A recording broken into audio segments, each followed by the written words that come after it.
Comment exploiter un order block en trading. Comment initier un trade grâce aux order blocks. Dans cette vidéo, je vais vous montrer un exemple d'utilisation des order blocks. On est sur le CAC 40 en intraday.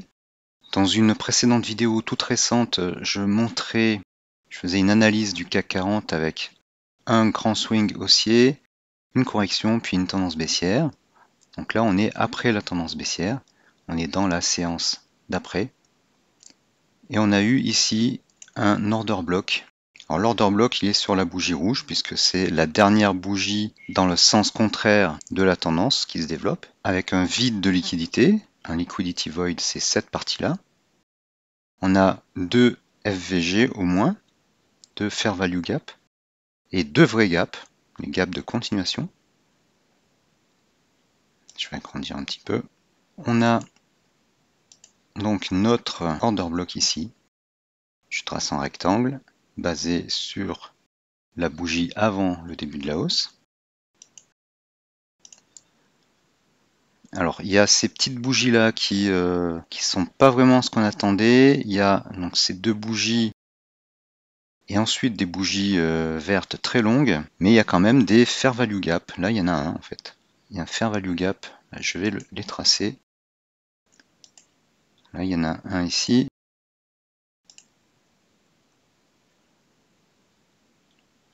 Il y en a un ici.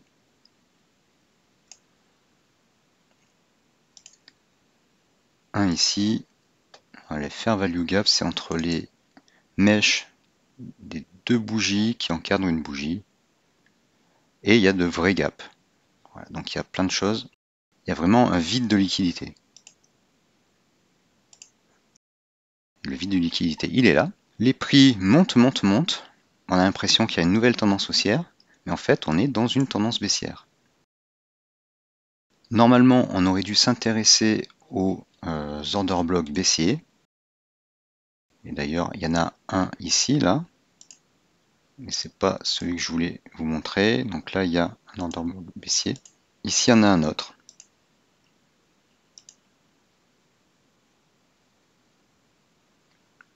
Et ça me fait deux exemples pour le prix d'un.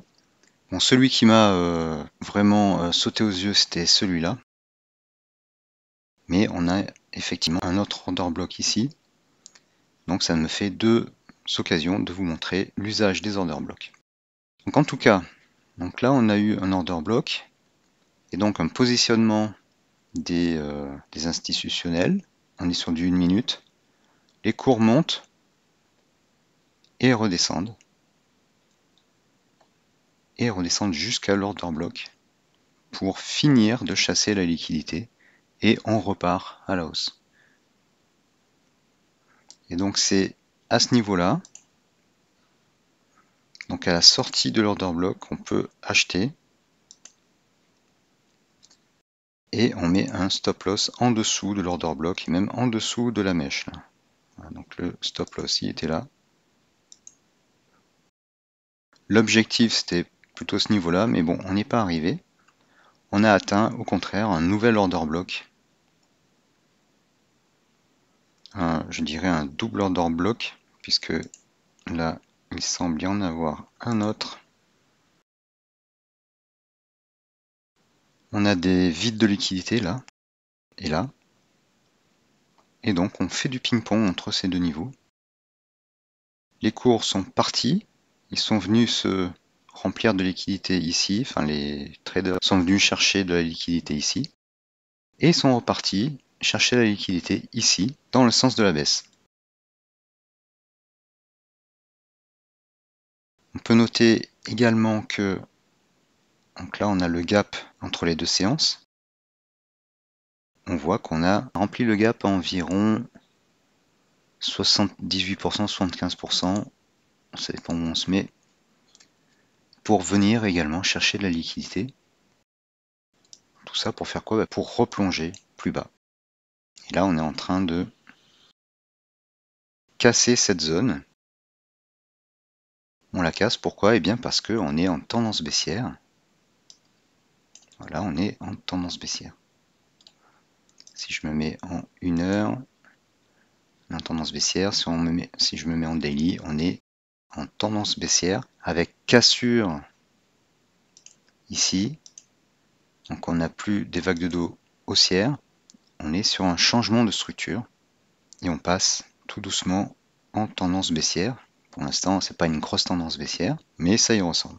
Alors, ça ressemble pas à une grosse tendance baissière, mais ça ressemble à une tendance baissière avec un début de canal. Voilà. Donc, je répète, en daily, on a un changement de structure. On a un break of structure là, et un changement de structure, puisque le plus haut ici est plus bas que celui-ci, et on a cassé le dernier plus bas. On l'a vu se construire avec nos order blocks. Donc un petit order block ici, pour faire un aller-retour à la hausse, et venir chasser de la liquidité ici, pour redescendre. Voilà comment on peut utiliser les order blocks.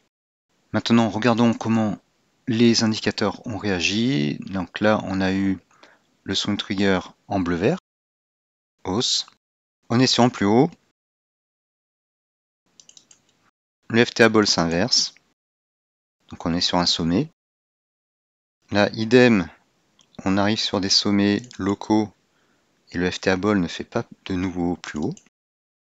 Donc on va continuer de baisser. On rebondit ici, donc passage de jaune-rouge à bleu pour le swing trigger. Et repassage du FTA Ball en safe zone, mais négative. Donc une tendance haussière pas très forte. On remonte jusqu'à ce niveau, order block, on chasse la liquidité.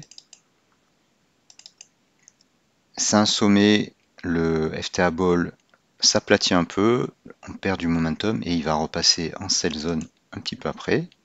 Donc au moment où on sort de l'order block et où les prix commencent à surfer sous l'asset qui se retourne à la baisse. Et là on repasse en tendance baissière, on a du rouge sur le swing trigger et on est en sell zone négative sur le FTA Ball. Une tentative de rebondir mais elle échoue et on replonge. Et là ça plonge encore plus fort parce que quand le FTA Ball est négatif, plus il est négatif et plus il est baissier, plus la tendance baissière est forte. Voilà, j'espère que ça vous aura été utile. Vous pouvez utiliser les order blocks pour améliorer votre trading. Et si vous voulez acquérir ces indicateurs, qui sont ma foi assez puissants, eh bien vous pouvez les acquérir sur la boutique Etsy ou en devenant membre de la formation Gabi. Il y aura plein d'autres indicateurs. Vous avez les liens dans la description de cette vidéo. Merci d'avoir suivi celle-ci et à bientôt.